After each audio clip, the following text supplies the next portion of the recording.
there's quite a big problem universally, but also in South Africa, of people finishing schools, getting degrees, working hard, earning well, but then getting stuck because they weren't taught how to actually manage money. They know how to earn money, or they don't know how to manage money. Yes, I think with most things money, it's actually supposed to be simple. It shouldn't be complicated or filled with a lot of jargon or difficult steps. You should be able to write down your whole plan on a napkin.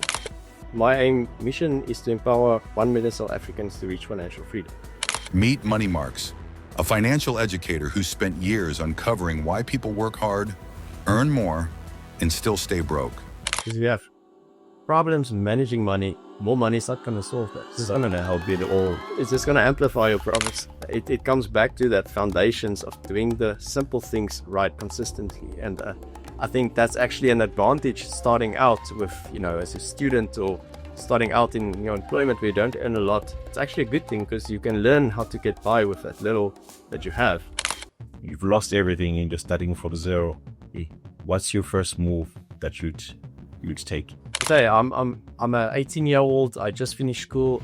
I've got 100 Rand or 1,000 Rand. What do I do with that? But your best investment will always be in yourself, your own knowledge. Yeah. So if you don't have a lot of money to invest on a platform like an Easy Equities or Signia or 10X or Allen Gray, then go and buy.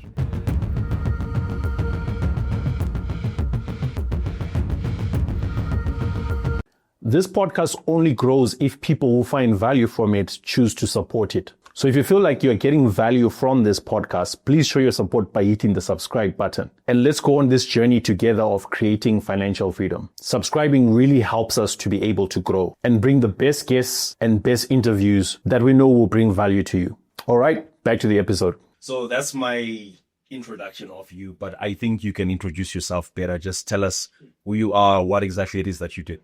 Awesome. Yes, so my name is Peter de Villiers. I'm also known as Money Marx. So I'm a veterinarian by training, but I switched careers to become a financial planner and also a content creator. I'm the founder of Money Marx. It's a financial educational platform. It's a YouTube channel and Instagram.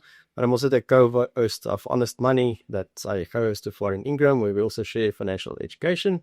And the Enough Club podcast, which is a podcast from our financial planning firm, where we cover a bit more in-depth topics. So the reason why I started and why I switched careers was I identified there's quite a big problem universally, but also in South Africa, of people finishing schools, getting degrees, working hard, earning well, but then getting stuck because they weren't taught how to actually manage money. They know how to earn money, but they don't know how to manage money. So they're uncertain, they feel overwhelmed about money. And then I started out documenting my own journey as a vet, that I started learning about money myself, and that's where Money Marx was born. And the purpose behind that is to just teach people the financial principles that I believe everyone should be taught at school level to set them up for success, to go from overwhelmed to feeling in control and empowered to reach financial freedom on their own terms. So if I have to condense it into one sentence, is I try. My mission is to empower 1 million South Africans to reach financial freedom. And that is through the various content channels that I distribute free content. And in that space, I also provide workshops to corporates. We have a financial planning firm and also an investing course where we take people on a very specific journey and transformation, where I provide a step-by-step framework on how do you go from knowing nothing to having a full system in place to manage your own money. And that is current what I've been building over the past 5 years, and loving what I'm doing every day. In your opinion, what do you feel like is the biggest misunderstanding that people have about money? I think probably the biggest one is that people tend to always focus on how do I make money. They tend to forget how to actually keep money. So making money is one side of the equation. You obviously have to earn something to live off of. And I see sometimes people earning very well, but then they've got nothing to show for it. Yeah. So I think the misconception there is that to become financially successful, you just have to earn more. Yeah. And it's not like that. It's actually have to manage what you have and build good financial habits and acumen that will set you up for long-term success. And that means you need to learn the foundations, the basics, build good habits from an early age, and consistently doing the small things right over a long period of time that is how you build wealth. And I think sometimes people think it's they just need to get lucky. You need to find the best next thing, and that's unfortunately a false belief. It takes time, like any skill. If you want to become a bodybuilder, it doesn't help you go to the gym one day for 10 hours and expect to have a six-pack. It actually involves eating healthy, going to the gym consistently over a long period of time. And that is what I wish we could all be exposed to, that education to actually know how to do it. And I think that's probably where most people get stuck, just because they don't know how to. So you're saying that it's a mindset issue and not necessarily that I earn 5,000 rands or I earn 30,000 rands per month. So are you saying that both people, it's all about how they think? But because we can definitely see a difference between 5,000 and 30,000 rands. On paper, yes. So I've met people that earns less than 10,000 rand per month that are able to build good wealth. Yeah. I've met people who earn hundreds of thousands of rands per month. What's your definition of wealth, by the way? Wealth, well, that could be defined in many ways. I think the thing that we always first think of is having a lot of money. Yeah. I don't define wealth as that. I define wealth of having financial freedom, which means you're doing what you love when you doing what you want when you want on your own terms, and having opportunities to do what really matters to you. That means getting to a point of financial stability where you have the option to go to work or not to. So wealth could mean, we have to kind of take a step back and define for ourselves what is enough for us. Yeah. Because enough could be 10,000 rand for one person. It could be 100,000 for the next, could be 1 million for the other one. And that's where we define it as what is enough for me, and then building towards having that. Yeah. Then you could be wealthy. Because we can see, if you go all over the world, billionaires could be miserable. They could live miserable lives. They've got all the money in the world. They've got no money concerns. They can buy anything they want. Yeah. They're miserable. Mm-hmm. And then you get people that are dirt poor. They've got nothing, what we consider as, materialistic stuff. And they're the happiest people that you can find. So that's always, I would always ask myself, why is that like it? And it's that knowing what is enough and being content. So if we go back to that, like 10,000, 30,000, I think it really matters in the beginning.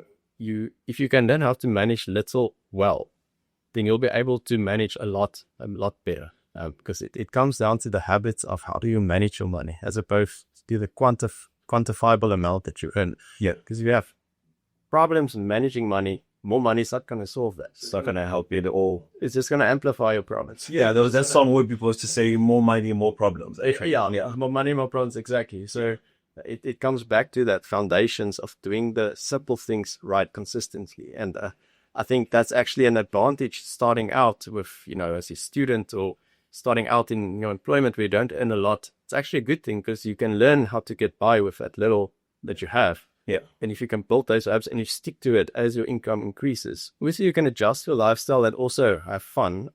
You have to enjoy the journey. But if you continue with those habits, you'll be able to build a lot more wealth than someone that just inherited a lot of money or won the lotto that never really learned how to manage, how to keep the money. We always know about the lotto winners. They go broke after 3 years because they haven't learned how to actually manage what they have. But you're going to show us how to do it. I'll try. So you mentioned somewhere that you started off as a vet. How did you transition from being a vet into someone who talks about finances? It's quite a dramatic career switch. So I qualified in 2019, and 2020 you start working. So it's almost like medicine. You've got to do a 1 year for the government. So they place you somewhere in South Africa. I was placed in Vereniging in Gauteng. And funny thing, I earned my first salary, and it's now finally you start making real money. It's like the first salary to your bank account. So you're so excited. And one of the things I wanted to do was I just wanted to go and take out a simple data contract, because up until that point I was just parasitizing on free Wi-Fi and surviving at university. So I went to one of the cell phone providers and I wanted to apply for just like a normal data bundle, $200 a month. Yeah, obviously I could afford that based on what I earned. And I got to the front and I applied and they told me, no, you don't qualify. And I was like, what do you mean? It's like, no, you don't have a credit score. And at that point, I didn't know what that was. And I was like, what? What's that? What is the credit score in case someone has no idea what that is? Yeah, so that at that point, I mean, then I was a qualified veterinarian, so I was about 24, 25. And I was like, what is a credit score? I don't know. I don't have one, so I can't even take out a data contract. So I was like baffled. So I went home and I started researching, and I watched a couple of videos on it. And I was like, oh, okay, so if you want to take out a contract, or if you want to buy something like a car or a house and you want to take out a loan, credit scores are basically a report card. So if you think back to school, you had a report card every year. You had your subjects and you had your average. Yeah. So your average was a reflection of your knowledge. So how did you perform? And so a credit score is almost like that. It is a record of your ability to take out and pay back debt. So if we think from a bank's perspective that's going to issue credit, Yeah. they want to manage risk. They don't want to give money to someone that's not going to say, got to pay back here, pay it back. So if you are someone that took out credit and you paid it back diligently over 3 years, you are seen as a lower risk because you've proven yourself that you are responsible, right? You've paid back. Okay.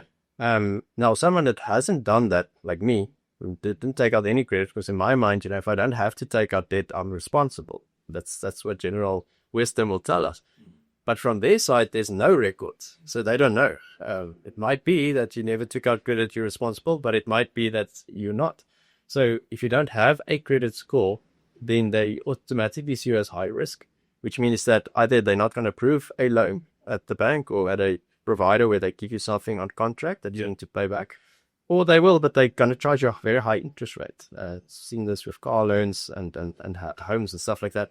So then you actually have to start building credit, and it's like a catch-22. You need credit to take out a credit card, but you also need a credit card to build credit. But is it a good thing to get credit? It is a double-edged sword. So a credit card can be used as a financial tool. Yeah. So I'm using my credit card. Let's say I'm buying my groceries and I pay it back every month very diligently, and I do this for 3 years. Now I apply for a home loan. I want to buy a house, and I can't pay cash, or I take out R1 million home loan. Now, comparing a person that has built a credit and done so responsibly, they haven't missed a payment, they haven't maxed out their cards, that would be seen as a lower risk to the bank. So the bank will give them a better interest rate. And I think now buying a house, we're looking at 20, 30 years of interest that you'll pay. Now, just even a 0.5 or a 1% difference in the interest rate you'll get on your loan is probably going to mean the difference of hundreds of thousands of rands in interest. So the person that built up a good credit score will be much better off than the person that haven't, because of that benefit. So that's when we think of it as a tool. Same thing if we buy property and you leverage the bank's money. So that's what they say, you take out a loan, you buy a house, you build some equity in the house, so the house is worth more than the loan that you need to pay. You refinance that difference, and then you put the deposit on a new house, and you rinse and repeat, and you've got 5 properties. In that sense, debt can be used to your advantage, because it's not your money really, it's the bank's money that you kind of shift around, and that you build equity, you build assets for yourself. So there's good debt and then there's bad debt. Exactly. So that's when we use it responsibly. When we understand it, it's like a sword, right? If you give 2 people a sword, the one will cut themselves, the other one will be able to defend themselves. So you need to learn how to wield it. Now, the danger comes in South Africa is using it irresponsibly. So when we buy stuff that we don't need to impress people that don't care, money we don't have, we go to take out credit. So we go to the bank and they say, I see this all the time with professionals, like, okay, so you graduated, you've got a degree, well done, bank contacts you, you qualify for a credit card. So what's that? You qualify, we feel big. I think I also, I deserve it. To get those emails, I want to go on a holiday, yes, we'll give you the cash. It's a personal loan. Don't worry about it. Just go have fun. Now, what's happening is if you use money you don't have with a credit card that you can't pay back, you are funding let's say something you buy. So some sort of materialistic thing or an experience. Yeah. Now that you experience now, but you're paying for it many weeks, months, sometimes years in the future. Yeah. So it is when we fund lifestyles we can't afford using credit where it becomes dangerous. Because if we think about a home loan, which we consider, most people will have to take out a home loan to buy a house. Very few can actually just go buy cash. So that is a long-term loan. It's backed by an asset like a house. So the interest rate, let's say, is 10% on a home loan. That's considered low in South Africa. But now look at a credit card. There, the interest rate could be 17, 18, or 20%. Now, again, if you look at it on a face value, you might not think like much of it. 7%, what's that? But if you continue to pay off this credit card for many months and years, it really becomes a lot. It starts adding up. And those personal loans that we see that we qualify for, we take out, you go zoom in the fine print, 27% though. If you go to loan sharks, the unlicensed credits, those guys in the alleyways that goes and break your knees if you don't pay, they can charge whatever they want, 100% of interest. And quick pause. If you're listening to this podcast because you want to learn how to build your own online business for yourself, I've got a 5-day challenge where I show you how to create and sell digital products that can help you to finally have your own online business that generates you profit every single day. And I show you how to do it step by step. You don't need to have an audience. You don't have to experience tech overwhelm or stress. And you can eliminate guesswork because I show you exactly what you need to do. Now, we run this 5-day challenge every single month. And by the end of this challenge, you will have something that you can sell online, and you'll know exactly how to get customers. Now, if that sounds like something that you want to build in 2026 or beyond, make sure you click the first link in the description of this video to find out more details and to secure your spot. We've managed to help over 300 people to successfully launch their businesses, and we only take 25 people at a time so that we can support everyone properly. So if you want to jump into this opportunity, make sure that you sign up today, or else you're going to have to wait until the next month for the next round to join. All right, let's get back to the episode. I think the problem comes when we don't think about the future. We just think about now. I want this. Now I'm going to take a card. I'll buy it. I'll figure it out later. Yeah. That mindset is going to lead you to trouble because you're going to max out one card. You're going to take out a personal loan to try and pay back that card. And then take another card to pay back the personal loan to pay back the card. And next thing you know, you've got 5 maxed out credit cards. You are moving backwards in your wealth building journey. Yeah. And going down a dark spiral of debt, which makes life miserable. It's like I see these people like on social media, not to say all of them, but I see people like taking photos of a beautiful car with a nice ribbon. And I'm like, wow, this person has made it in life. And they are, showing everyone that they've now done this, only to see the same person 3 months down the line. The car has been taken, it's been bank repossessed. Why do people do that? Why would you want to get a car on credit? Like you're saying, maybe you can't really afford it, but you feel like the need to then show everyone that you have done this. Is that normal? Why do you think people do that? Status. It's especially in South Africa. It's like I need to prove myself for some reason to other people. I need to show them I've got money. And I mean, it's probably designed in a way because if you go onto any social media, if you go onto Instagram, you don't see photos of people struggling and sitting there wondering how they're going to get to the end of the month. You see the fun stuff. You see the holiday quality, car cars. See the new, flashy shoes, the fashion, the bling bling. And that is how we almost get brainwashed because we think, okay, but now I also have to be that guy. I have to buy that. And cars is probably one of the biggest wealth killers in South Africa. Because people always buy too much car that they can afford because they, even if you do earn wealth, too much car that they can't afford. Exactly. Like that. Okay. You go to the car dealership. So let's take that example of me graduating my first salary. I'm now, big boy. I earn money. I deserve this. That goes and says you qualify. You qualify. So now you go to the dealer. You ask them. They ask you, what can you afford per month? Yeah. Now, they have to be careful there because if they ask you what you can afford per month, they don't ask you what you can afford per car. Yeah. And there's a difference there because if they ask you per month and you kind of know, okay, well, I've looked at my expenses, I've got X amount, they can tweak the numbers on the car, the deal where you finance it to match the amount you can afford per month. What they will do is they'll extend the term, so you'll pay for longer with just they'll add a balloon payment, which is like a chunk of the installment that they add at the end of the term. So you pay for 5 years and then you have to refinance for another 3 years. So they actually extend by 8 years. Well, And they can tweak the numbers to fit into what you can afford per month. yeah. Next thing you know, you're paying for 8 years for a car that you can't afford. And now maybe 2 years in, you realize, well, I can't really pay for this and try and sell it. And now you've made a massive loss, because as soon as you drive the new fresh car, Lost value, yeah. it lost like 5, 15, 20% just off the curb, off the garage. Yeah. That's nice, the new car smell, the leather, it's like plastic. So everyone invite family, friends, you take them for a spin, everyone congratulates you. Yeah. 2 weeks time, the new car smell fades, friends forget, they get used to it, but you still left coughing premiums for 8 years. So I think that's where most young professionals, they over leverage themselves, buying too much car.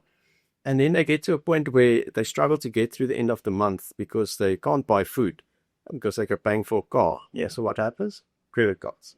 Now they take up credit cards to buy food, and now they max that out, and the next card and the next card. And next thing you know, Until it's just your life. it's your life of just chasing premiums. And that's why I come back to what I said earlier of what is wealth.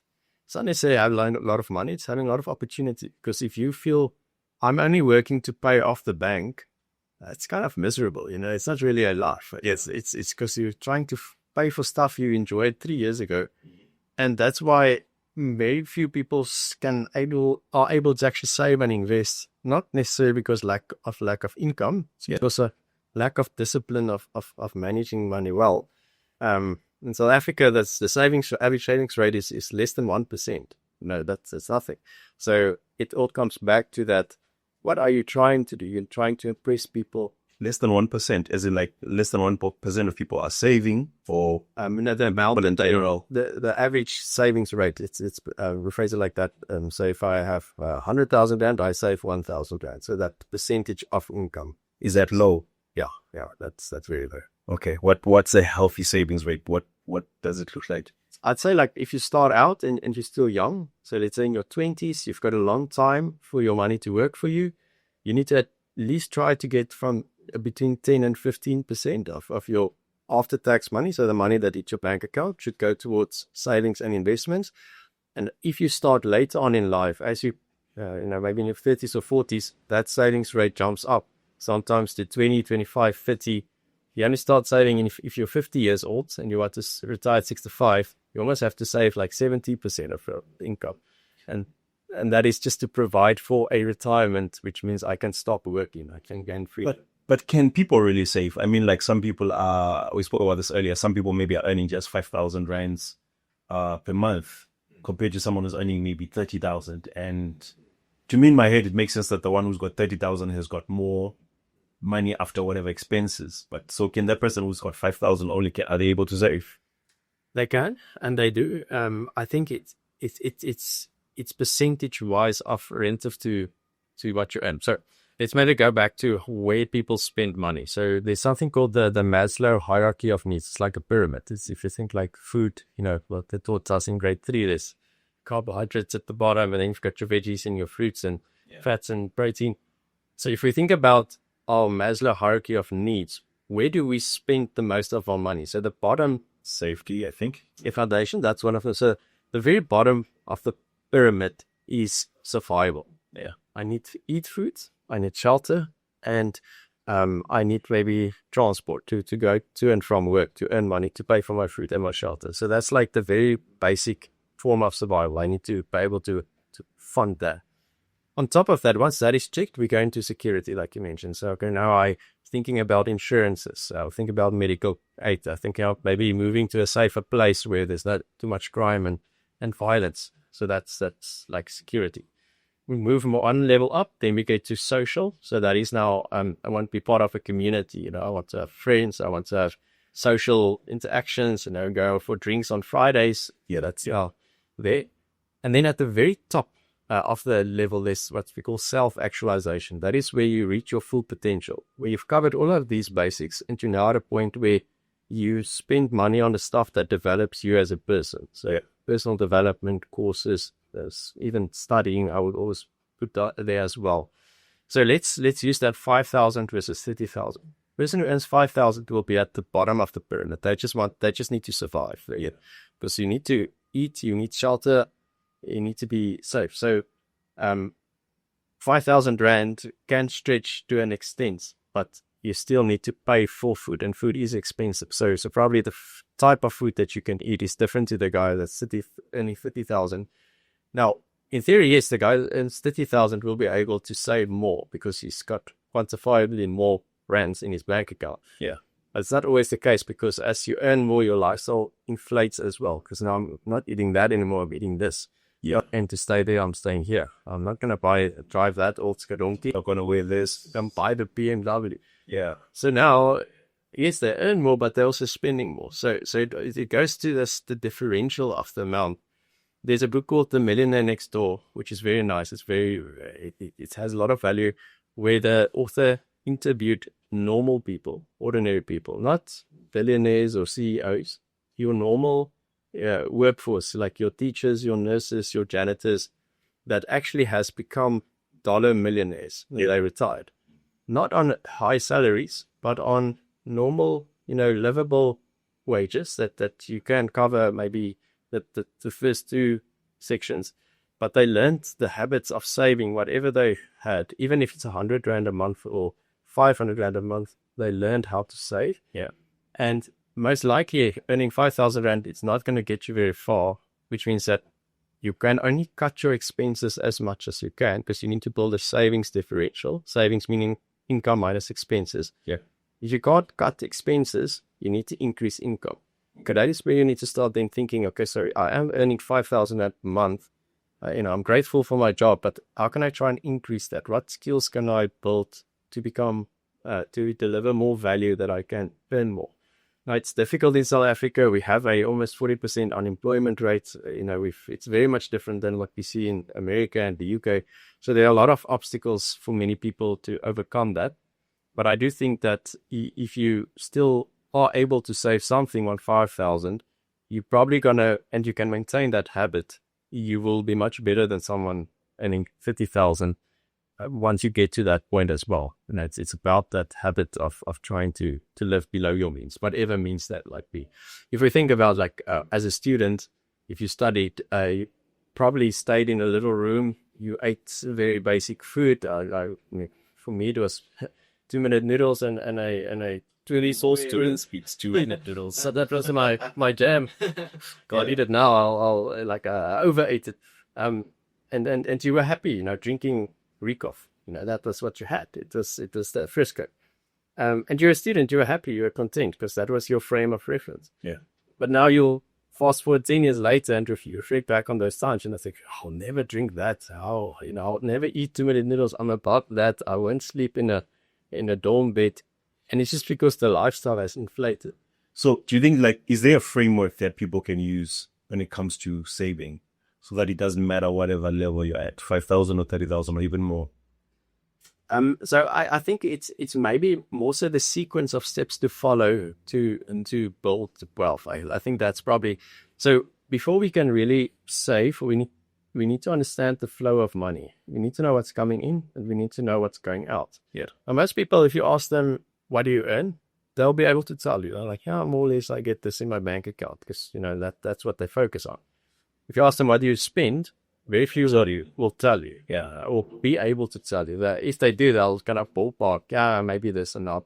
Yeah, they don't really know. And in order to build good habit and build wealth, you need to go back to that principle of learning how to track your money. And that means going through your bank statements, recording your expenses. Yeah. Because trust me, if you go through that process the first time, you will discover places that you are wasting money on. Those subscriptions that took out 3 years ago, it's got about a bank account that you're paying for that you're never using.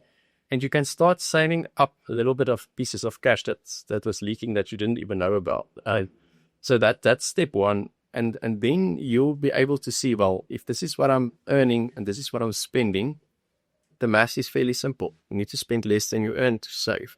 And I think that is having that clarity of understanding, what am I spending on? Which of these categories can I potentially cut down on? And that goes back to what is important to you. Yeah. Because for me, I value travels. I like to spend money on experiences. If I don't value materialistic things, I'll drive the same car for 20 years if it's still safe. Someone else might actually value driving nice cars, but they couldn't care less to travel. Yeah. None of these two are right or wrong. It's what's important to you.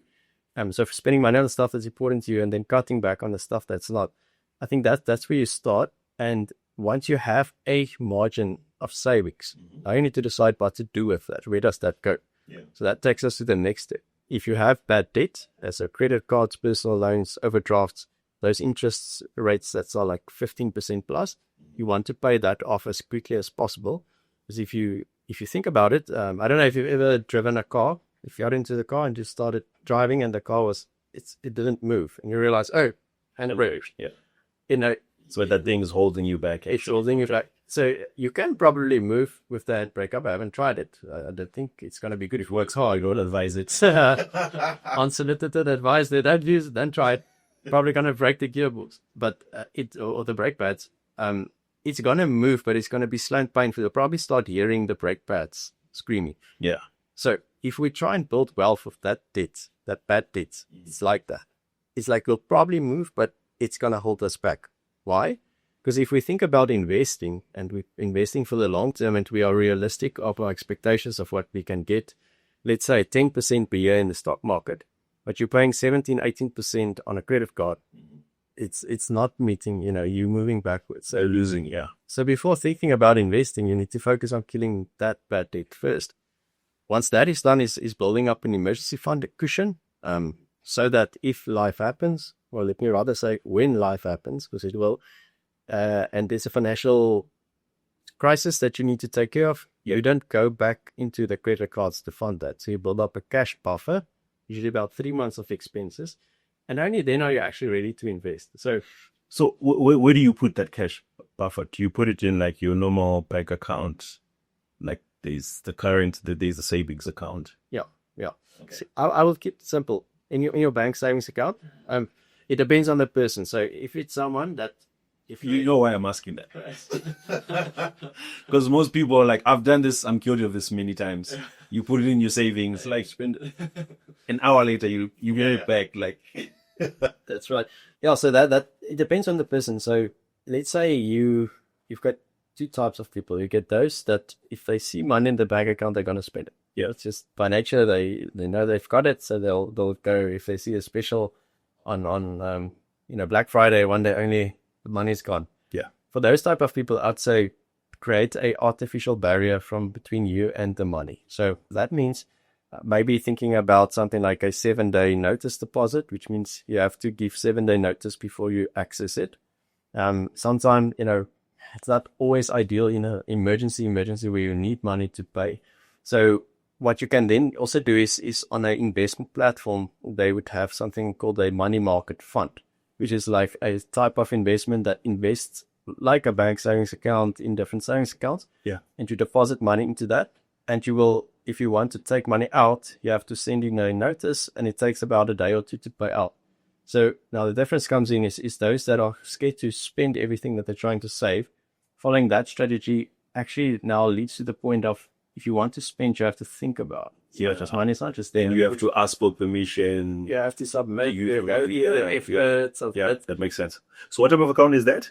It's a money market fund. You can get it on most investment platforms that you can access. Easy Equities or Seeking Out 10X, they all have their own version of that type of investment. So it's a very low risk, conservative investment that invests in different bank savings accounts, but you can access it at within a day or two.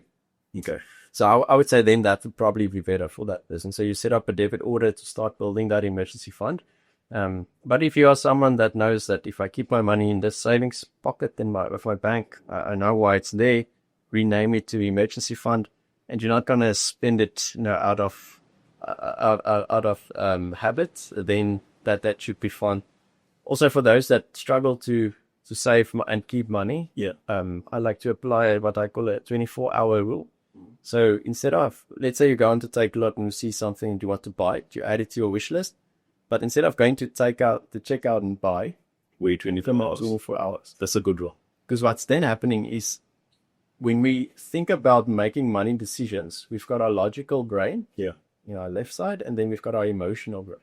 I want it now. We don't buy with our logical brain. We buy with the emotion. And people that do marketing knows that. They know they're playing on the emotions. Yeah. That means they create urgency. Like, I know. only available today. If you buy I didn't left in stock. yeah, for those marketers, they create urgency. They create scarcity. Yeah. They play on your emotions. And then that's when people buy out of impulsive spending. But if you add 24 hours to it, then your brain goes from emotional into logical, and you think the next day, like, do I really need this 10th pair of shoes? Probably not.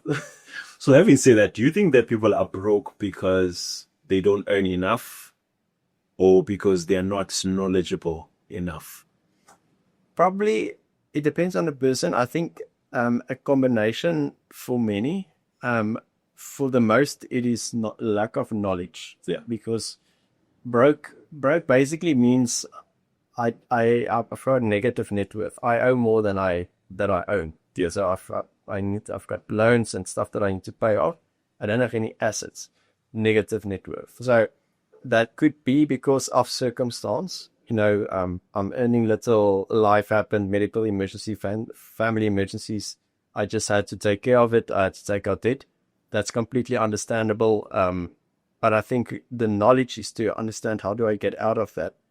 And I think sometimes we need to be careful to play the victim, because we sometimes feel like our circumstances define us and we can't escape that. Yeah.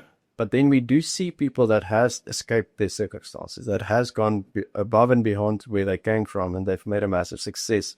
So it's that mindset shift of understanding that I can rise above my circumstances. Do you have your own story of how you did something similar? I think I probably would relate more in that space to other successful people, like in South Africa. If you take your Siya Kolisi, or your Trevor Noahs, and those people that we see on the stage, that we think, yeah, this guy has made it. You have to put a check mark. These guys are on your wall. We'd say, like, look at where they are now. But if you go back and you hear the backstory of where they came from, yeah, you would think also, there's no chance this person will make it. Yeah. And they do. They have. Many of the people that I've had conversations with, medical doctors, are first generation medical doctors, first person in their family that has gotten a degree, that has employment. Yeah.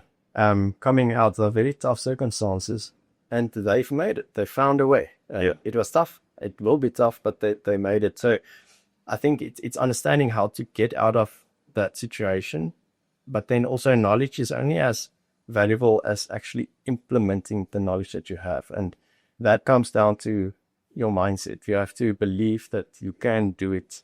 You can escape it, and practice good principles for a long period of time. Yeah. And it's a combination of all of these almost small things that stacks up over time. So what would you say are some of the biggest lies that people believe about money? Things that they've just told themselves that this is how money works, but it's actually not true.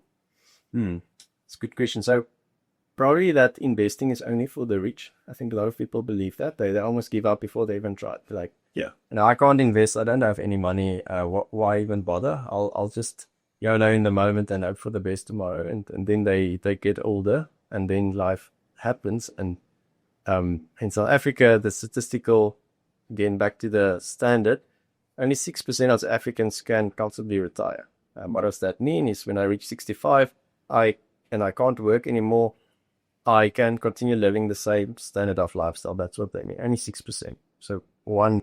That's low and very sad. It's really low. So like a room of 16 people, one of them.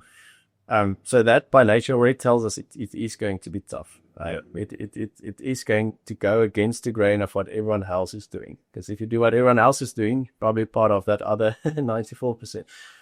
So believing money is only for the rich tends to almost sound like you're already defeated before you even try to fight. Now, I guess having more money makes it easier to invest because you are able to take care of those bottom layers of the pyramid. You can, at least take care of your basic human stuff. But it doesn't mean that you can't. There are platforms that makes it very easy to start investing with 10 Rand a month. Okay. As a student or as someone that really struggling to find 50 Rand a month, you can actually start investing. Okay. And what I have found is those people that starts there, even with 10 Rand or 50 Rand, 100 Rand a month, when they start getting into the process of investing and building consistent wealth, after a year, I've got 1,000. After 2 years, I've got 3,000. Do you think you can give us like maybe 2 or 3 examples of those platforms that they can start investing in? Yeah, probably the easiest one that I found that I think they're doing a great job. They literally, their motto is to democratize financial investments in South Africa. And Easy Equities is a platform that it's free to sign up. You can, I don't even know if they have a minimum, but if they have, it's maybe like 5 Rand or 10 Rand a month. Yeah. You can EFT money into the platform and you can buy ETFs, unit trust, even shares. Yeah. And it makes it accessible to everyone. Some other platforms will probably start at a minimum of 500 Rand per month, like a debit order that you can start. So that might be a bit higher barrier for most. But I started on Easy Equities. That was my first platform, and that's where I learned a ton. And even if you don't have any money, they've got a demo account. It's free money. It's like Monopoly money. And you can do the same thing. You can buy shares and you can play around and learn.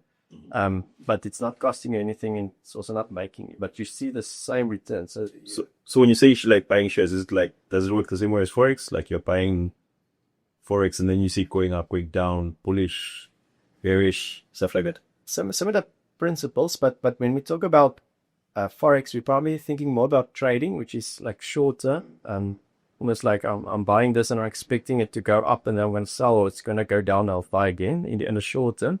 Whereas when I think about investing, I'm thinking long term, so years, decades in the future. So difference there comes in, we spend time to understand what are we saving and investing for, how far away is that goal.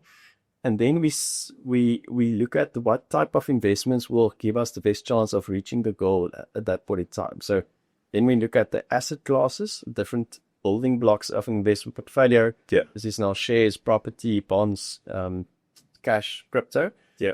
And some of them will perform better than others in different periods. And then once we understand that, we look at the fund that now has this combination of, bond, shares, equities that you can then go and buy. So there's like a sequence of things that you follow.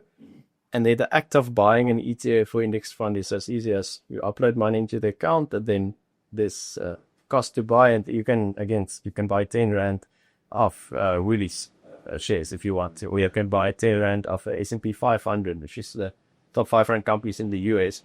And when you have almost, just 10 Rand a month, and that's what you can do, what's valuable for you then is you can learn how to invest, because you're probably going to mess it up. I did for sure in the beginning. I would buy everything. We go onto Twitter and or X, and this guy says I buy this, and this one says I buy, and you buy everything. Yeah.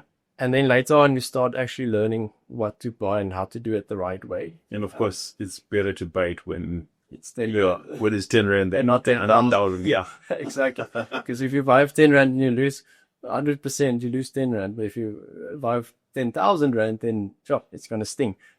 So I think it's actually see it as an advantage at that point in time, because the magnitude of your mistakes is not as high in terms of the random amount that you're getting hit by. And then if you do that for long enough and you get involved with communities of people in the same journey as you, become motivated, because people, there's a lot of Facebook groups of people posting their Easy Equities or their other investment screenshots of like, I received 10 Rands in dividends this month, and they celebrate. Yeah. And for someone looking at that, depending on where they are in their journey, it might mean something else. But for that person, they know I'm getting 10 Rands of dividends because I invested 100 Rand, and that's a victory for them. Yeah. So we need to focus on the journey of ourselves. Yeah. Compare ourselves to ourselves. Yeah. Don't compare Peter to Marshall or Marshall to Peter. Compare Peter to Peter a year ago, or Marshall to Marshall a year ago. And I think that's key, because we go back to the comparison game, the status. If we try and be someone else, we're always going to fall short, because only that person knows how to be that person. But if we compare ourselves to the previous version of who we were, and even that, if that means last year I had a negative network, I was broke. This year I'll break even. I'm starting at zero. Yeah, it's still a victory. Even though for someone else it might seem like, you've got nothing. Yeah. No, at least I now have no debt. So that's how we need to rethink this. So we need to not think about what other people are doing and where they are. We need to look at ourselves, and every year just try and get ahead of where we were previously. Yeah. I think once you start doing that, your perspective shifts from, if looking at the outside, doing introspection of what is possible for me, and then the game changes. Then you're not playing someone else's game. You're inventing your own. Would you say that's the difference between rich people and poor people? Like looking at their behaviors, or it goes deeper than that? It depends on the rich person. So it might be, let's say, someone that inherited wealth. Yeah. That's good on them, but it might not mean that they know how to manage it. But let's say self-made millionaires. Let's start there. Someone that didn't come from wealth, that started out with nothing and they built themselves up. Yes, I do believe, I think if we study these people, and a lot of books that have been written on that space, is they have a consistent thread of habits that they apply. They live below their means, they save the difference, they spend time educating themselves on how to actually save and invest and how to do that properly. Yeah. And they don't fall trap to society and the societal norms. They don't try and keep up with the Joneses or the Kumalas. If they they start out, they understand what is enough for them, and they learn how to be content.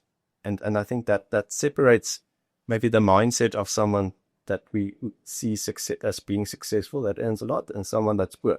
And it's difficult to tell because walking on the streets and looking at different people, you won't really know who's rich and who's poor. Yeah. Because usually what I found is the person that looks rich, that has the flashy clothing as well, hats and the fancy watch, they're the broke ones. Yeah. The one that looks poor, or maybe just ordinary, is wearing like a 5-year-old shirt. And Mark Zuckerberg, for example. Yeah. Exactly. If you see him on the street and you don't know who he is, you probably think you'll just kind of disappear in the masses.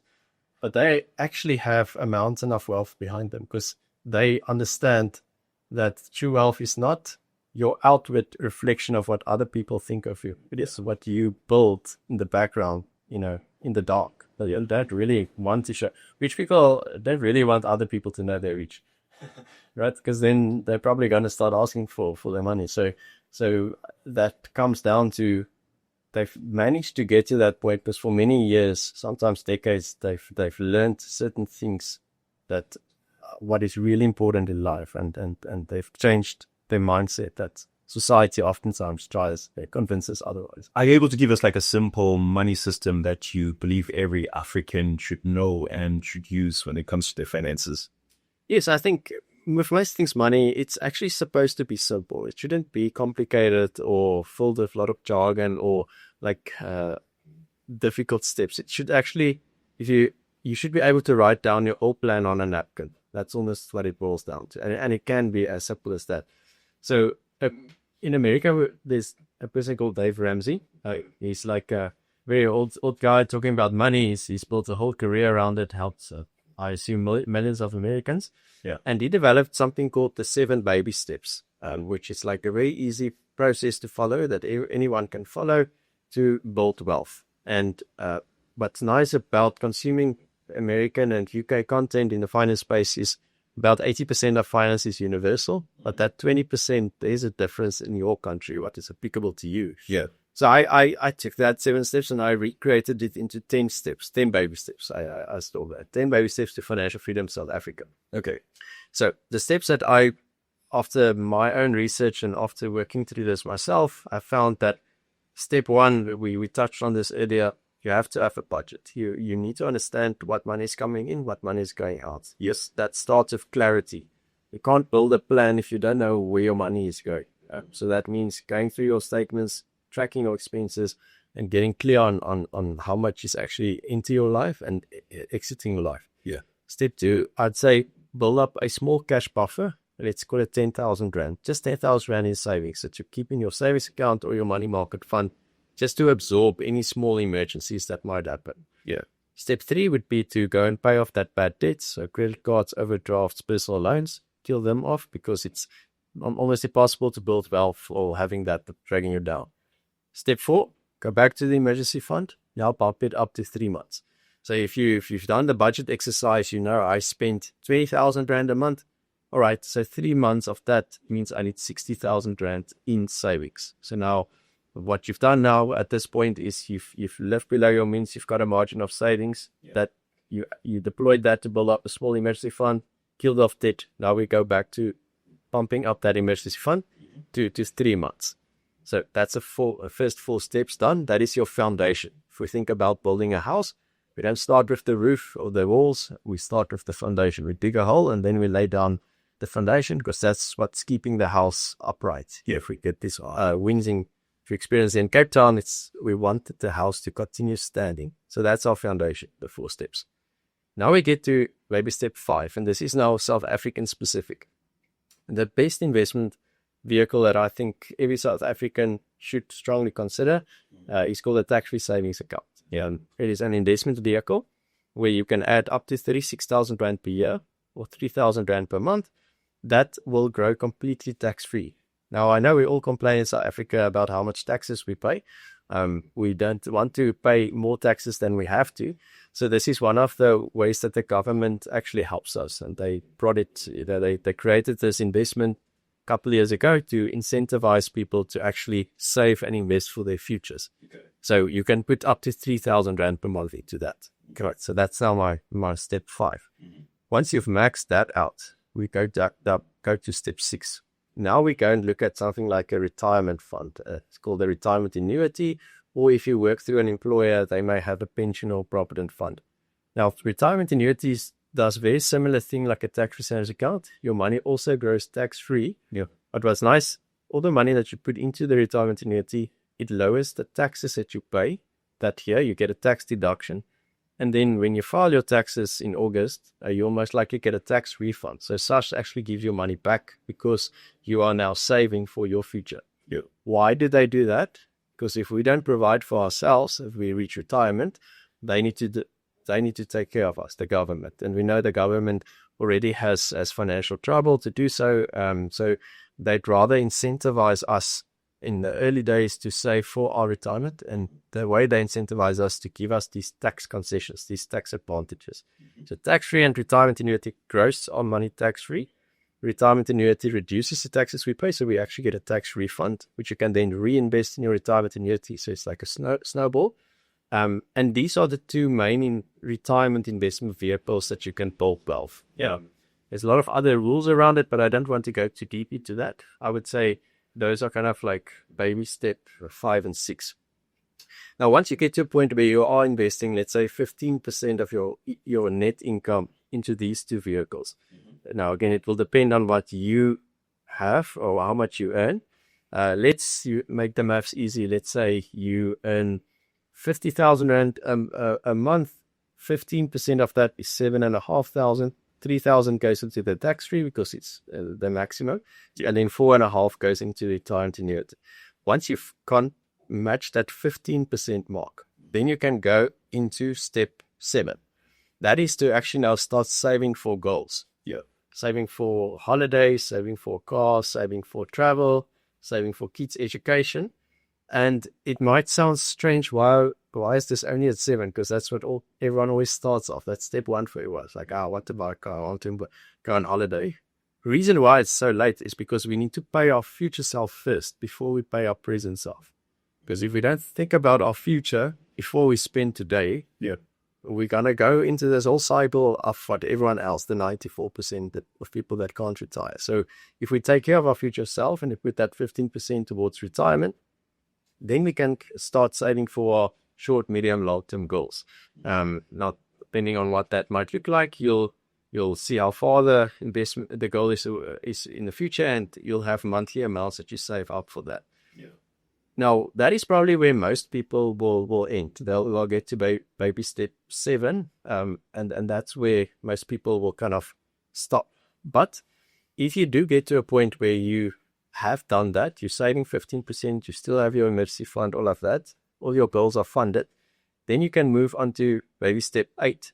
And this is now where you start looking at alternative investments. So this might now mean stuff like crypto, stuff like investing in dollars overseas, hedge funds, private equity.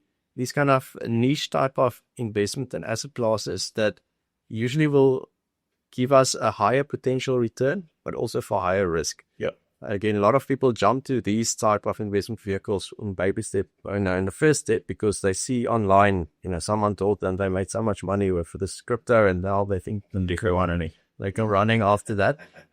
That only comes later on, because why? We want to build that foundation first. We were talking about tax-free savings accounts, retirement annuities.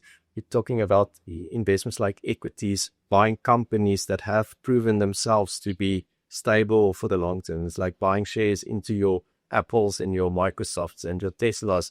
And not only those companies, you usually buy like an index that tracks like 500 or 2,000 of these companies.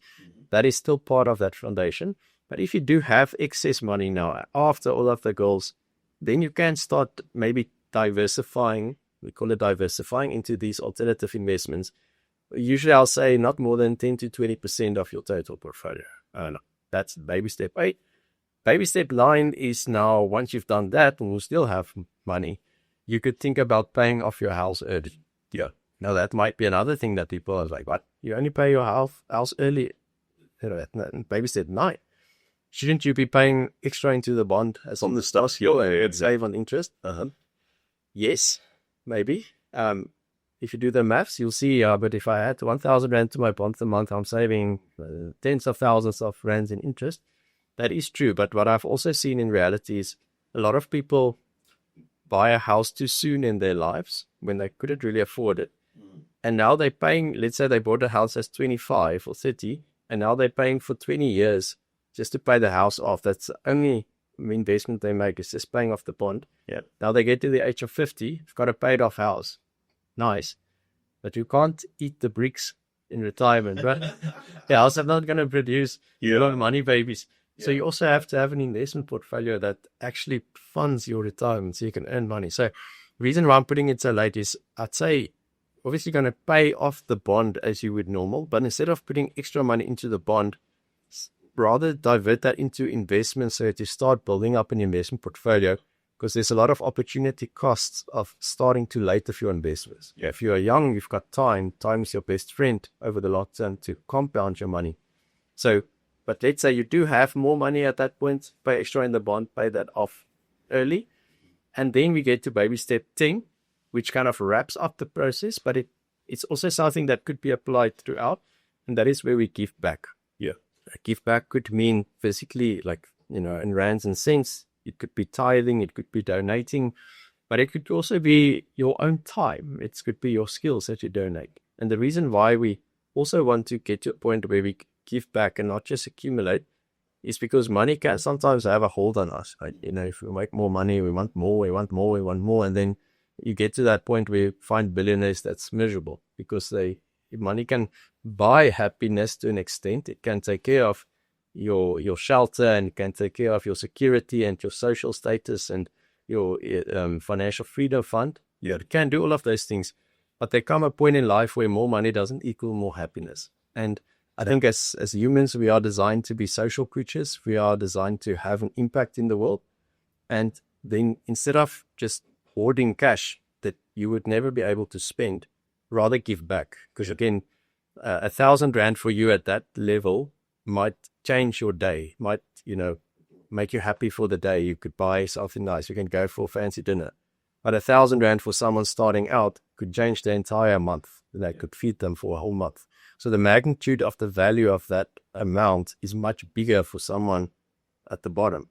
So that's why I think if you have reached that success, then you've obviously built a lot of knowledge and skills and even wealth that you can keep back. And I think that's what the whole purpose is behind money. It's not to accumulate and to hoard and to get to a specific number. And then you die, and then what? And you die and pay a lot of taxes in any case. So you give back to the government, still comes and digs up your grave and takes more money out of you.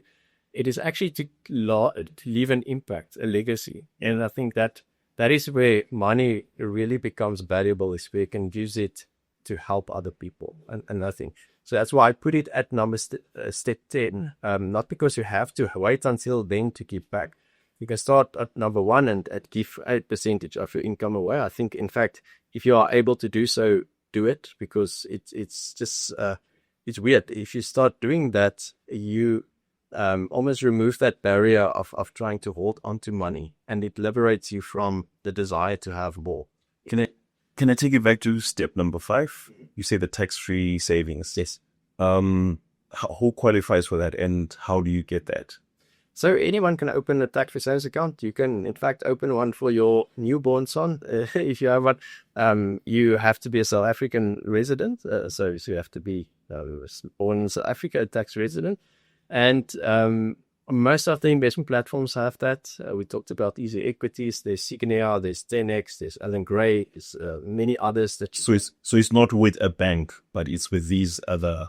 You can. Banks also offer it. I would just be careful with the purpose behind a tax-free savings account, and I wish they could rename it to a tax-free investing account, because a lot of the most common mistake I see people making of a tax-free savings account is they're using it as a savings account, and that's a big mistake. That's exactly what I was thinking. Like, okay, maybe I should save my money in there, than just using my normal savings in the bank. And that's probably what the bank will also tell you, and that is a mistake, because we need to understand how this investment is supposed to work. So the government created a tax-free savings account to encourage people to save more. So I think the intention was always there to treat it as a savings account. Yeah. But if we go into the numbers and we see how taxes work, we pay taxes on investments. So if we save money in the bank, we earn interest. There's up till a certain amount, 23,800 Rand a year, where we don't pay taxes on that interest. And then once we earn more than that in interest, we start paying taxes on our normal tax rate again. We pay dividend withholding tax, that's 20% on dividends you receive.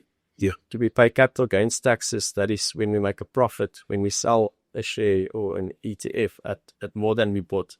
So that's usually the case. But in a tax-free savings environment, we don't pay any interest tax, dividend tax, or capital gains taxes. Now, if we look at those types of taxation levels, and we look at the asset classes that will give us the best return over the long term. Equities, shares, stocks, same thing. It's when we buy pieces of a company, has far outperformed property, cash, and bonds over the long term. If we look at like 100 years of data, equities have outperformed. So if we invest in equities and we make a profit, we pay capital gains tax, which is one of the lowest types of taxes to pay on investments. And that is how a tax-free savings account is actually supposed to be used, is to see that, all right, well, if we want to get the best out of our money, we invest in the asset classes that will give us the best possible return, and we treat a tax-free savings account almost like a retirement annuity for the long term, for retirement. The rules allows you to take money out whenever you want to, but there's also, we talked about the yearly contribution limit, so you can put only 36,000 Rand per year into the tax-free.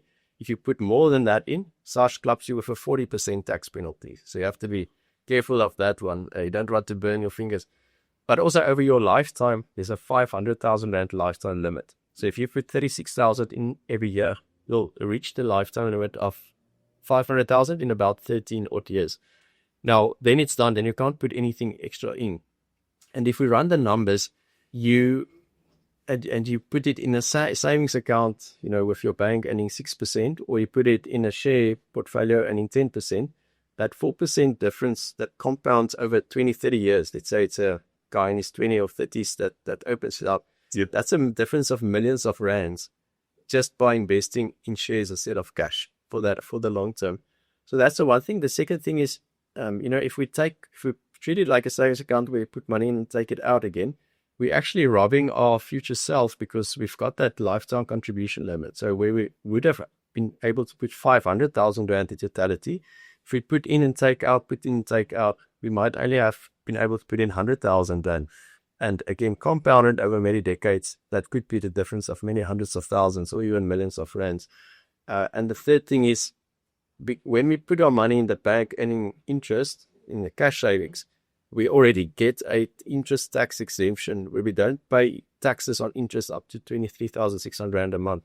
So if we put it in a tax-free savings account, we also don't pay interest, but we already have that tax advantage elsewhere. So those are the three main reasons why I would say, if you want to save for a short-term goal, like your emergency fund, or you want to travel in a year's time, or you're getting married, rather just use a normal money market fund or a bank savings account or a notice deposit outside of a tax-free savings account, and see your tax-free savings account as a tax-free investment account that you're putting money into, you're investing in shares or indexes or ETFs, that you will consider for the long term when you retire. So you don't even touch that money. You pretend it's not there. Because that is where the true power of the tax-free savings account comes in. In fact, if you have a baby's born, and you open a tax-free savings account in their name, and you max it out every year, 3,000 Rand, until they turn 30. So you've maxed it now up at 500,000 Rand for the lifetime limit, and you just let it sit there. You've invested in a world equity fund. By the time they are like 50, 55, they'll be able to retire just off that investment. Well, they wouldn't have to invest a single cent elsewhere in their life. That investment that you created for them, that you maxed out for 13 years, 500,000 Rand of your own money, that would have compounded so much that they would have a very comfortable retirement without lifting a finger. Well, that is the power of how a tax savings account should be used. Okay. But unfortunately, many people don't treat it like that because just lack of understanding or knowledge, which we hope will change as more people become aware. You know, as you're talking, I'm asking myself, like, all this information, why are we not taught this in school? I don't know. I ask myself that every day. Do you have a theory behind it? I do.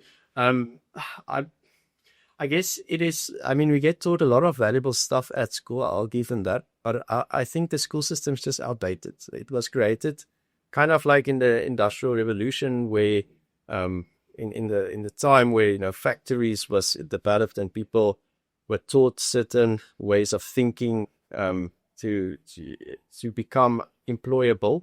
So teach you how to become employable, so that you work hard to get good grades, you go study, you get a degree, to find a job, to work there for your life, and to one day retire. It has been a school system that hasn't really been adapted to what we have today, the modern world. It kind of fell behind.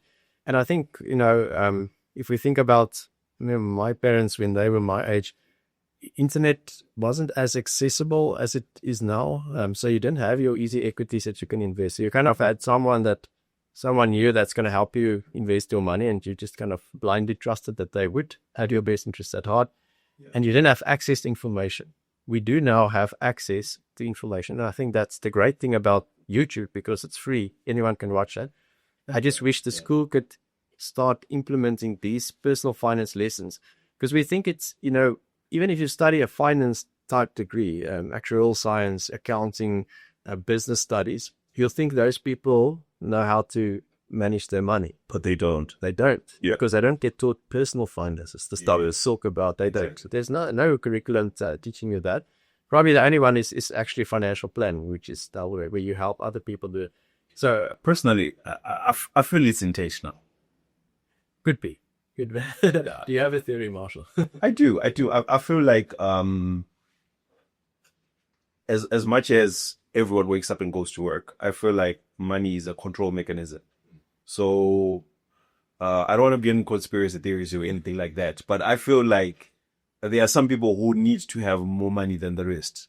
And those ones who need to have more money than the rest, they're the ones who make sure that the education system remains the way that it is and people are not informed. Like, I ask myself basic things. Like, in high school, I don't remember learning about taxes. And then you get your first job, and then your salary is, let's say, 10,000 Rands. But you get it as maybe 8 or 6. Where's my money? Give me my money. I want the full amount. That's what I signed up for. And then they tell you the taxes. I mean, what are taxes? Why didn't anyone inform me about this? And I'm just thinking that, like, there's no way that no one has had this conversation before. Yeah, I also thought about that. I mean, it's easier to make money out of uninformed people. Exactly. The person that gets the email, you qualify for a personal loan. They see the picture of the holiday, don't think too much about it. And when I was young and I saw these adverts on TV, I was also asking my parents, why don't we just take the money and go on holiday? It's free. Because we don't understand, but there's interest and it's a personal loan, it's 27%. And I think, in the big corporates, obviously businesses that drives profits and they've got shareholders that need to make money. Yeah. Keeping people uninformed, it's easier to make money out of uninformed people. So there might be some correlation there. I don't know. My hope is that the school system will evolve and that financial literacy will be taught. Even the stuff that I explained now, that those 10 baby steps, you don't need a finance degree to understand that. You don't need a finance degree to manage your own money. I mean, some investment advisors will tell you do, you don't. You can follow a very simple strategy, keeping costs low, making use of tax beneficial investments, living below your means, investing difference, simple things actually, that you can learn at any level. But I hope to, I think probably like I mentioned earlier, I wish that Money Marx could get to a point where it helps 1 million South Africans via financial freedom. That's a good goal, by the way. Yeah, that's my personal goal. But I think bigger than that might be to develop some sort of a curriculum that can be embedded into the school system, where you look at, depending on where that child is in their development. Obviously, what you teach a 18-year-old will not be the same as a 12-year-old. Yeah. But there is something that's, prepares them and equips them. Exactly. Because I think like the biggest, and I always tell people this, like we oftentimes think when we have children, we want to leave them a legacy, like money. We want to invest for their education or their inheritance, which is noble. It's nice. But your biggest gift is actually financial literacy. Because if you can teach someone the right stuff, that will set them up for success from day one that they start working. One, they're going to avoid some of the biggest mistakes that most young people make that traps them into that broke environment. And two, they got time on their hands, which means the good decisions they make early on is going to compound massively over time. Yeah. So if we can bring that into the school system, then someone starting in the employment one day will already be set up for success from day one, regardless of what they earn. And I mean, again, it's not difficult stuff. Taxes it can get complex if we go into the nitty gritty stuff, but the basics, if you know the basics, you know what to do to save taxes in the legal structures that we have available. Yeah. And that could be taught at, a grade 7 level. It's we learn about maths. And maths get quite tough, so why not just add a bit of... Why not add it? It is basically maths. It's just a repurposed maths, like a budgeting. I think so. Sometimes what I'll tell young people with young kids, and you're not going to tell them about shares and ETFs and stuff. They won't understand that. But you can make it simple and say, all right, you've got 100 Rand allowance. So 100 is a buffalo. Yeah. All right. So let's break it up. We've got the 50 Rand. It's a lion. We've got the 20 Rand. It's a elephant. And we've got a 10 Rand. It's a rhino. Okay. So I'm giving you 100 Rand. But I'm breaking it up into these pieces.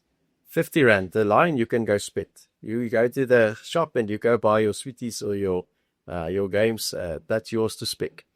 The one elephant, the 20 Rand, we put into a jar. We save that. For those you just buy bigger toys. You can buy a bigger toy later. Oh, yes. Because now we're teaching delayed gratification. We're putting away. Yeah. Now the other 20, the other elephant, we want to actually see how we could potentially invest that to grow it quicker. So that might mean saving for a little business. So see how we can make it stretch a bit further. Yeah. And then the last 10, the rhino, we keep away. We go, if we go to church, if you're a person of faith, you tithe, or you just give it to the man on the street. Yeah, to teach them the act of giving from a young age. Because at 4-year-olds, if you can learn, right, I'm earning 100 Rand, but I'm just not spending everything. I'm spending a portion of that. I mean, you can even use if you want, you can use the lion and one of the elephants and go spend 70 Rand. That's yours. But 20 Rand goes into savings, delayed gratification. 10 Rand we give away. Those are those basic principles that if you learn that from that age and you continue to practice them, doesn't matter if it's only 100 Rand now. At one point, it's going to be 1,000 and then 10,000 and then 50,000 and then 100,000, hopefully. The same principles will remain. And I think that is where I want the school system to get, is to teach those principles at different levels for kids that will resonate with who they are. So that someone that's in matric knows exactly how to budget, how to avoid bad debt, how to put together an investment portfolio, how to build wealth, how to avoid big financial mistakes like buying too much car, how to actually understand things like interest and compound and those things. Because, sure, if I knew what I know now at the age of 18, you will make better decisions. Much better decisions. And I'm sure every single person you ask will tell you that. I only knew this 10 years ago. What? So that's my bigger, I guess, like purpose at the end of the day is to one day get to that point of bringing that into. Can you give us an example of something that you used to believe and now you've totally changed your mind about it? When it comes to like money, investments. Yeah. So I used to believe that you have to work very hard to make, to become wealthy. That was kind of my only thought about it. Like if you just put in more hours, if you just work harder, you sleep less, you hustle hard, you that's the only way to build wealth. And it is true to an extent, but it's actually also working smarter. Because what I mean is, like, if you work hard to earn money, but you're just keeping it in the bank savings, and you just put it there because you don't know what else to do with it, what's happening is you're going to start paying taxes, and inflation will eat away most of that value. So it's not really growing. Yeah. Whereas you can take someone else that may work less hours, earn a little bit less, but they actually learn how to grow their money. They put it in the right investments that will give them a higher return. Yeah.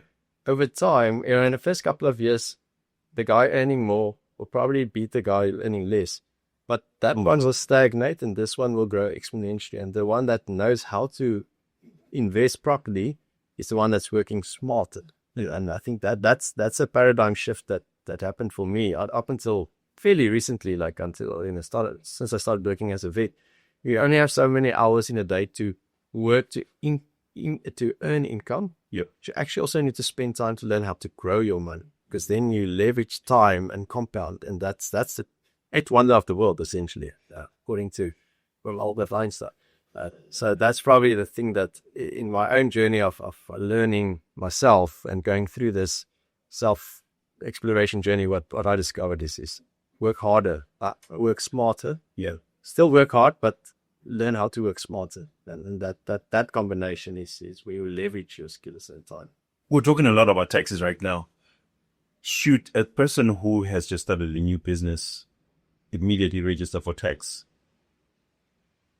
Do you mean like a person that just earns in their own capacity, like a not creating like a specific company? No, for example, let's just say that like I just finished some course, maybe on graphic design, and then I've never run a business before. I don't even have a single client, but I want to start a business. Yeah. Is that like the first thing that I need to do, go and register a business? Oh, no, I don't think so. I think so. You can run a business without having to register a formal business. So when we talk about registering a business, we talking about like registering a private company under like a separate name, like a PTY Limited. Yeah. But most people starting out can be a sole proprietor, we call it. So you practice, you earn income for your business in your own name, and you can have your business deductions. And I usually say most people should start out in that way because it's much simpler to run. You don't have to pay, accountants and all of that. But in terms of registering for taxes, if you do earn income up to a certain amount, I'm not sure, it's something the 90,000 grand, you won't pay taxes. There's rebates on that. But then if you exceed that, you need to file taxes every year. SARS needs to know about your income, and then you might get taxed on that. So instead of, in terms of starting a business, if you like a side hustle or something that you started in your spare time, yeah, I think a lot of people focus on the infrastructure and they call it a business. They're like, I risk the company, I've got a business. Instead of running the business first. And then you only have a business when you have a customer. Yeah. So focus on getting customer first, clients, yeah, making money, being you've got a business. Yeah. And I think we kind of get sidetracked, and I'm saying like, but I have to get the company and I need to buy the equipment and I need to get the location, the marketing and the website, and we do all of the other stuff. Yeah.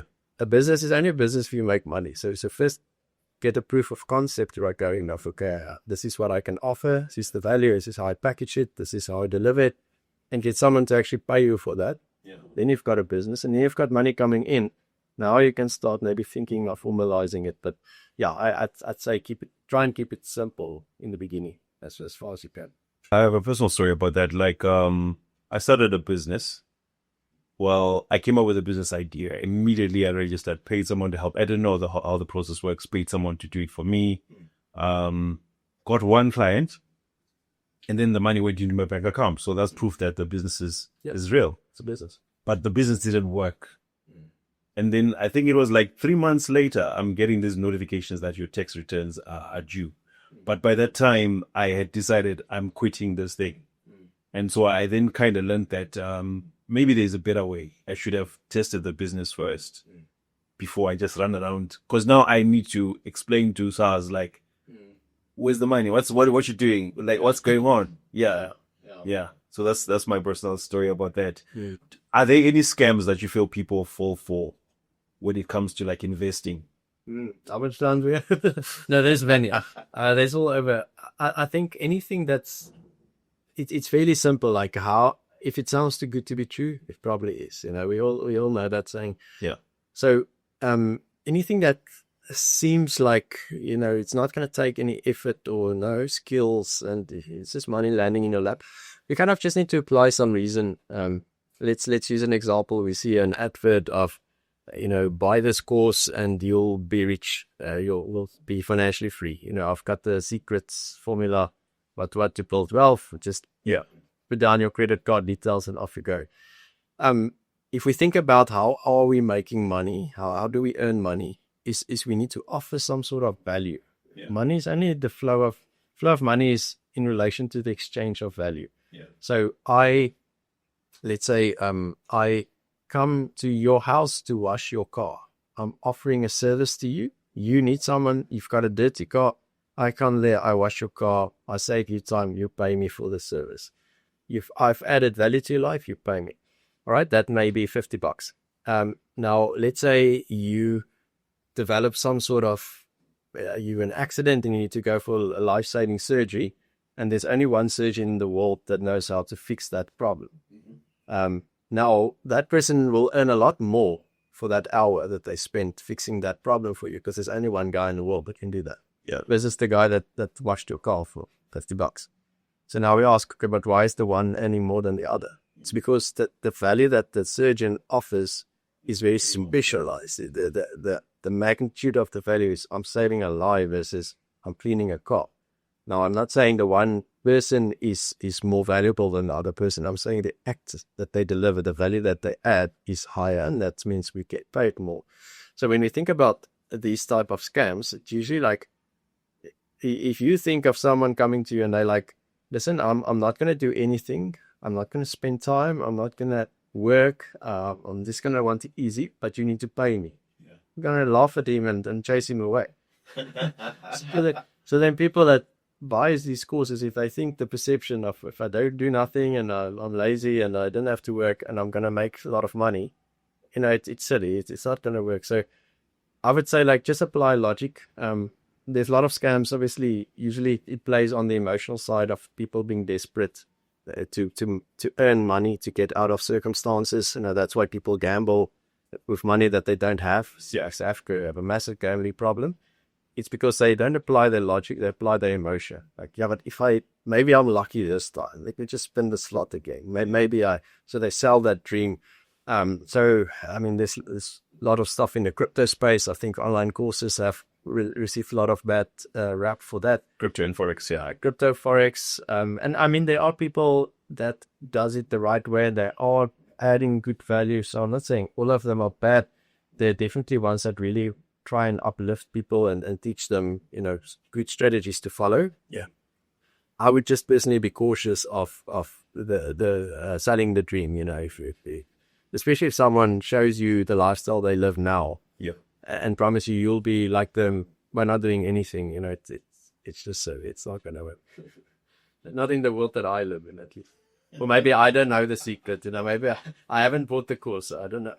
So what investment opportunities are there right now that you feel like maybe people need to focus on this? Earlier you spoke about easy equities. Is there anything else that you can maybe recommend? Yeah, so easy equities is more like a platform that gives you access to investment in the world. As society evolves and technology, humanity improves and we move further, there's a lot of hype around AI now and you know, kind of the technology guide that space. But I always say, if you want a proven strategy that we have data from the past 100 years of what builds true wealth is buying the companies of the future and investing in the world. So putting your money into companies, buying pieces of companies that are driving innovation in the world. And that doesn't mean we try and go and find that one company that's going to make us rich, that NVIDIA 10 years ago, that's going to make us millionaires, or Bitcoin to 20 years ago. You wouldn't have known that by then. It's very difficult to predict these things. Yeah. I like to keep it simple. Buy the world. So you get things that we call an index. An index is like it tracks multiple countries, multiple companies across different countries. You get something called a world index, which invests basically in all the companies in the world. Yeah. Putting your money into one of those ETFs or index funds that tracks that index basically means that if I buy this ETF for 100 Rand, that 100 Rand gets split into 8,000 companies in the world. I'm buying a little piece of 8,000 companies. Yeah. And if you do that consistently over the long term, I think that is the proven strategy that we know of over the past 100 years. So I tend not to focus on the short-term hype stuff because people tend to get burned. Because if you hear about these things, you're probably too late, and people buy at the top where it's very expensive. Strategy that I like to follow is to diversify as wide and fast as possible into proven strategies that have worked, and then maybe would sit at that baby step 8 where you have more money, you can dabble in a bit more high risky stuff like your alternative assets, private equity, Bitcoin, all of that. But be very careful not to put all of your eggs in one basket and betting all of your money on one company because you read about it on Twitter. You heard that's dangerous. So that's kind of my thoughts about this, is trying to invest in as much of the world as possible. But you also offer a service where you help people DIY. Yes. So tell us a bit more about that. Yeah. So the YouTube channel, it's free content. Anyone can watch. I try to make the videos as valuable as possible. And that will probably get people quite far.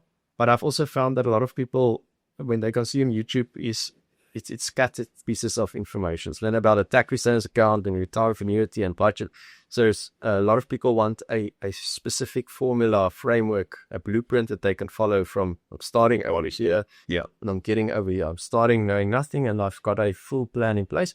So I do have an investment course, a Money Marx investing course that I take people. It's like a 6-module program that we cover all of the different topics that you need to know about how to create your own investment portfolio.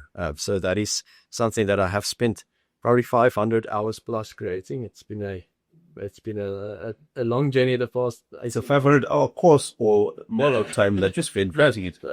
Thankfully not 500 hours. It took me 500 hours.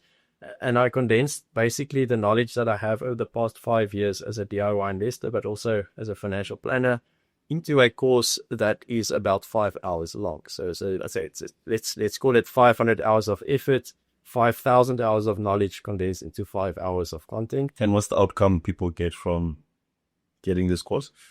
They go through a transformation of being uncertain and overwhelmed about their money and finances to become educated, empowered, and have clarity about their money and the confidence to create an investment plan that they can follow and that will get them to reach financial freedom. So it's bringing that clarity as to, I know I need to invest, to I now know what to invest in and for how long and how much. So it's that whole transformation that we try to provide.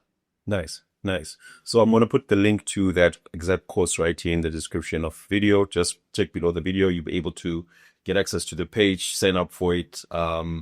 Trust me, if you want more value than you're getting in this video, trust me, you need to get that program. Is definitely going to help you out there. What advice do you feel like a lot of financial advisors out there are giving that you just disagree with? That's a good question. Probably it is not necessarily advice. It might be more a statement that everyone should have a financial advisor. I don't agree with that. I don't think you should have one always at the same time, because let's use an analogy. Maybe that's easier to understand. When you were younger, your mom told you need to brush your teeth and floss your teeth, take care of your oral health. Otherwise, you're going to get cavities and you're going to lose your teeth. So you learn how to do that yourself. And then why do we go to a dentist? For two reasons. Either because we have a problem, we've got a toothache, we need to get it fixed, or we go for preventative care. So we go to take an x-ray, see if there are any issues that we need to be aware of that could cause problems later on. Yep. So we don't have to have a dentist on call to remind us every day to brush our teeth. That's it. The same with a doctor. You go to the doctor if you're sick, or to do some preventative care, medicine. Now, a financial advisor is almost the same. So you need to learn how to budget, how to pay off debt, how to set up a basic investment portfolio. Anyone can learn that. It's like brushing your teeth. It's not difficult. But you also can find value from getting professional advice at some point in your life, where maybe life becomes a bit more complex, or maybe you are someone that, if you invest and the markets drop and you're going to panic and sell everything and become almost self-destructive, a financial advisor could add a lot of value there. But what I tend to find is there's two extreme thoughts that I see. There's advisors that say everyone should have an advisor, and if you're trying to do all this yourself, you're going to mess it up. Yeah, I don't agree with that. I think people they can and should learn to do a lot of this themselves, because I think it's them at a place of empowerment so that they can ask the right questions. But also there's some people that believe all financial advisors are evil and they're just taking your money. You should do everything yourself. Yeah. Those are the typical people that never goes to the dentist, and then at the age of 80 they have no teeth left. Because they never had the right care. So I kind of see a world where both can exist, where you should learn to do a lot of this yourself, and you don't need a finance degree. This is coming from someone that has a finance degree, I'm telling you. But it also makes sense to consult with a professional when the time is right, where life becomes a bit more complex. So that's probably the statement that they make. And just like in industry, there are some bad apples that sells very expensive products. So you need to learn about fees on investments, because a fee, a 1% or 2% fee that you pay that you shouldn't have to pay, can really compound against you over time. So advisors typically get paid through the product providers when they sell products. Yeah. And that incentive sometimes can cause them to sell bad products to earn more money. Yep. And then you as the client will suffer on the back of it. So I don't like that type of behavior. But then again, the person needs to understand how these things work and what to look out for. So that is how I see both of them coexisting in a world where they can add good value, but you don't necessarily need one if you can learn how to do the basics yourself. That's my view on it. I've heard people talk about offshore investments. How does that work? Is that something that you'd advise that people actually look into? I think, offshore investing basically just means we're diversifying away from our country. So if we think about, let's say you own 10 properties in Cape Town, or let's say 10 properties in Joburg. On face value, you probably have a lot of assets. Your net worth is high. Yeah. And that looks good. But what we need to think, if we go a bit deeper, is you have a high concentration risk, because you have only one asset class, only properties, only one country, South Africa, that is very, almost susceptible to a lot of economic, political factors where the rand goes up and down. You localize to one municipality. If the municipality goes down, your property value goes down. And that is a concentration risk, a local concentration risk, where what we think about investing, we want to diversify our risks so that we're not reliant on one specific thing to build our wealth. Because there could be one terrible season that South Africa goes through, and there goes your entire wealth, your property values goes down. So going overseas, offshore investing, we just mean we're diversifying away from South Africa.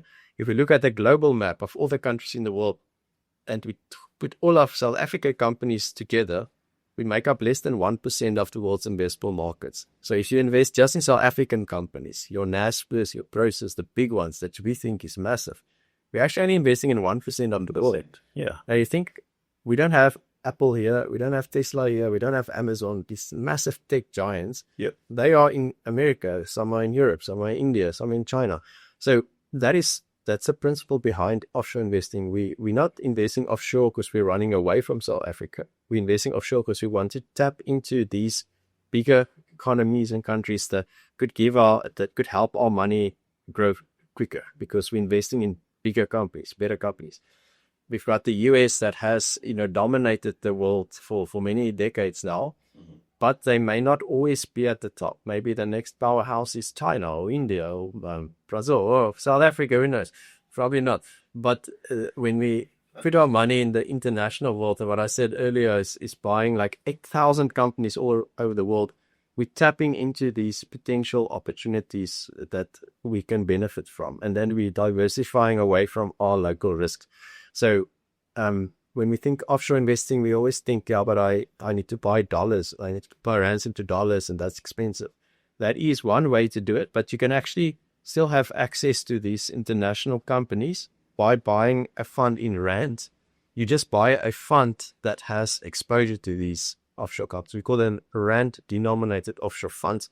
It is like buying an S&P 500 index fund in your tax-free savings account, because then you still essentially have access to 500 companies in the US, but you're still investing in rands. And so when I talked about the tax-free savings account for the long term, that is definitely something you want to consider is investing offshore, for having offshore exposure, because over the long term, offshore equities has also outperformed local equities. So can we putting our money at the place where we have the highest probability of reaching success. So it forms part of that diversification principle that we apply.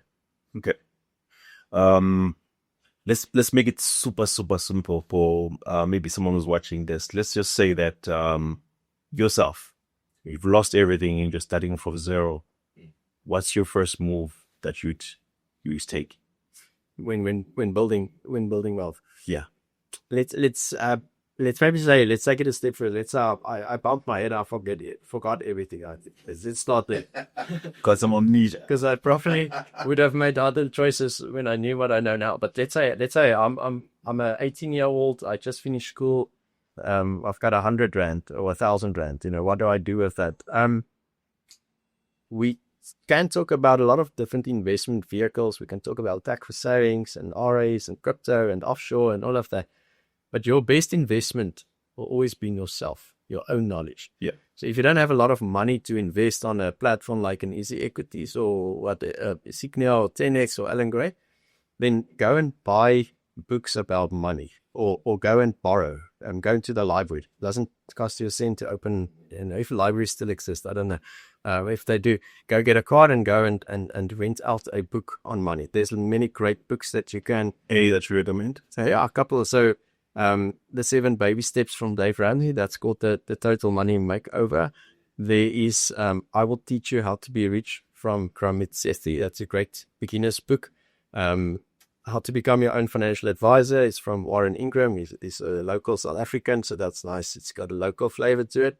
I'll probably start with those 3. Those are easy to consume books. It's written on a level that anyone can understand and read. And I will spend time and money on first building education in the financial space, learning about the technical elements of building wealth, but also the behavioral and the emotional side. Because if you invest in yourself, in your own knowledge, you'll start thinking differently and you'll start applying different principles that other people miss. And if you take it a step further, when we say we invest in the stock market, we might get 10%. And if we put our money in the bank, we might get 6%. Yeah. But if you invest in yourself and your own skills, your return on investment on yourself probably be much higher. I mean, you can maybe attest to that as an entrepreneur. In the first 3 years, it's probably going to be below zero because it's just tough to get out of the sandbox. But that compounded return on your own skills, your own knowledge, It's growing. Let's see the results. Yeah. That's something that no one can take away from you.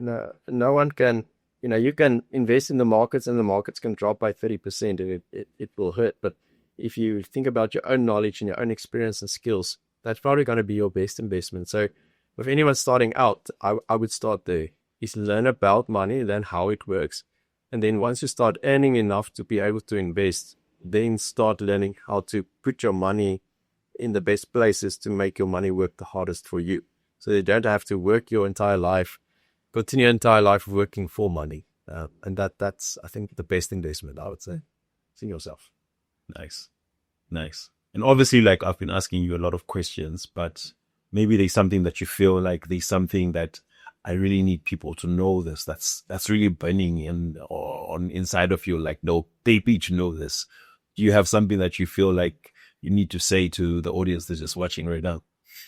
I think everyone should remember that you can build wealth. You don't have to confine to societal beliefs that you can't. I think if you spend enough time to learn about money and you practice the right type of principles and you have a strong enough vision, then learning about these things and applying them consistently over time can help you to actually create wealth over the long term. Yes, it will take time, it will take effort, it will take skills, it will maybe take some blood, sweat, and tears, but there's no such thing like you have to be defined by your circumstances. You can escape that.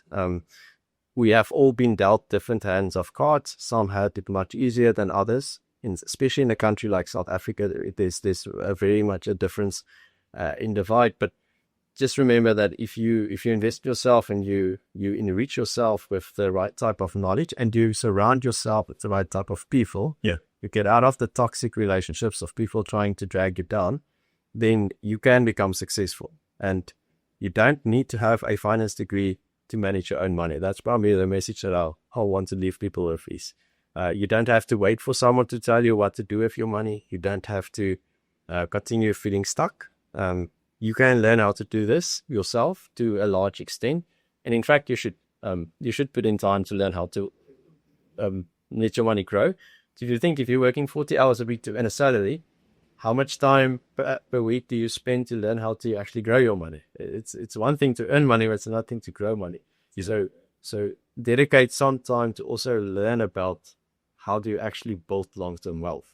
And again, if you apply yourself for at least a year, you're gonna be in a much better financial position. I can almost say, with my own confidence, my own journey, the Peter that didn't know what a credit score was 5 years ago is in a much better position now, because that almost embarrassing moment led to enough motivation to learn about this and share what I've learned to others.